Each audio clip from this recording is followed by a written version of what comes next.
중대재해 대체 뭔가요? 어떤 경우에 해당될까요? 여러분, 중대재해라는 말 들어봤나요? 중대재해는 정말 심각한 사고를 말해요. 우리 주변에서 일어날 수 있는 큰 사고들이죠. 중대재해는 크게 두 가지로 나뉘는데 바로 중대산업재해와 중대시민재해예요. 이 중에서 우리가 일하거나 생활하는 곳에서 일어나는 사고와 관련된 건 중대산업재해랍니다. 그렇다면 어떤 경우에 중대산업재해라고 할까요? 세 가지 경우가 있어요. 첫 번째는 안타깝게도 사망자가 1명 이상 발생한 경우예요. 두 번째는 같은 사고로 다친 사람이 6개월 이상 치료가 필요한데 이런 사람이 2명 이상 나온 경우죠. 마지막으로 세 번째는 같은 원인 때문에 급성, 중독 같은 직업병에 걸린 사람이 1년 안에 3명 이상 생겼을 때를 말해요. 이런 경우들이 바로 중대산업재해에 해당된답니다. 중대재해가 발생하면 누가 처벌받나요? 중대재해가 발생하면 정말 충격적인 일이죠. 이런 사고가 일어나면 과연 누가 책임을 지고 처벌을 받게 될까요? 만약 중대재해로 사망자가 1명이라도 나온다면 사업주나 회사의 경영을 책임지는 사람들이 처벌받을 수 있어요. 1년 이상의 징역을 받거나 10억 원 이하의 벌금을 낼 수도 있죠. 하지만 중대재해가 일어났다고 해서 모든 사업주나 경영 책임자가 무조건 처벌을 받는 건 아니에요. 중요한 조건이 있답니다. 중대재해처벌법에는 사업주나 경영 책임자가 일하는 사람들의 안전을 지키기 위해 필요한 조치를 해야 한다고 정해져 있어요. 이런 안전관리 의무를 제대로 하지 않아서 중대재해가 발생했다는 사실이 밝혀져야 처벌을 받게 되는 거죠. 재해를 당한 사람이나 가족들은 뭘 할 수 있나요? 끔찍한 중대재해를 겪게 되면 다친 사람이나 그 가족들은 정말 힘들고 억울한 마음이 들 수 있어요. 이런 상황에서 가해자에게 책임을 묻고 싶을 텐데요. 중대재해가 발생했을 때 재해를 당한 사람이나 그 가족들이 할 수 있는 대응 방법이 두 가지 있답니다. 첫 번째는 형사적인 대응이에요.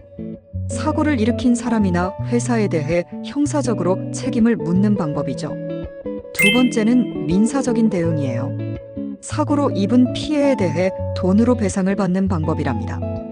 이 두 가지 방법을 통해 재해자 측은 사고의 책임을 묻고 피해를 회복하려고 노력할 수 있어요.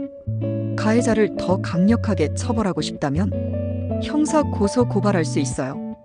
중대재해가 발생했을 때 사고의 원인을 제공한 사람들을 벌하고 싶다면 형사 고소나 고발을 할 수 있어요. 고소는 피해자가 직접 범죄 사실을 알리고 처벌을 요구하는 것이고, 고발은 피해자가 아닌 다른 사람이 범죄 사실을 알리는 것이죠. 중대재해가 일어나면 보통 경찰이나 노동부에서 자동으로 조사를 시작해요. 이때 재해를 당한 사람이나 가족들은 더 적극적으로 참여할 수 있답니다. 사고의 원인이 사업주나 회사의 책임자에게 있다는 것을 알리고 그들에게 더 강한 처벌을 내려달라고 요청할 수 있어요. 이런 내용을 담아서 고소장을 내거나 조사 과정에서 의견서를 제출할 수 있죠. 이렇게 하면 사고 원인 제공자에 대한 처벌 가능성을 높일 수 있답니다. 손해배상을 더 많이 받고 싶다면 민사 손해배상 소송을 진행할 수 있어요. 사고로 인해 다치거나 재산상의 피해를 입었다면 그 피해에 대해 손해배상을 청구할 수 있어요. 만약 사고가 사업주나 다른 사람의 잘못 때문에 일어난 것이라면 더욱 그렇죠. 중대재해처벌법에는 특별한 내용이 하나 더 있어요. 바로 징벌적 손해배상 책임이라는 것이죠. 이 징벌적 손해배상 책임은 만약 사업주가 안전관리 의무를 제대로 안 지켜서 중대재해가 발생했다면 피해자가 입은 손해액의 최대 5배까지 사업주가 배상해야 한다는 내용이에요. 그러니까 중대재해가 발생했을 때 민사소송을 걸면 일반적인 손해배상보다 훨씬 더 많은 금액을 받을 가능성이 생긴 거죠. 징벌적 손해배상, 정말 5배까지 받을 수 있나요? 중대재해처벌법에 징벌적 손해배상으로 최대 5배까지 받을 수 있다는 내용이 있다고 했죠. 정말 좋은 소식처럼 들리는데요. 하지만 아직 이 징벌적 손해배상과 관련된 사례가 많지 않다고 해요.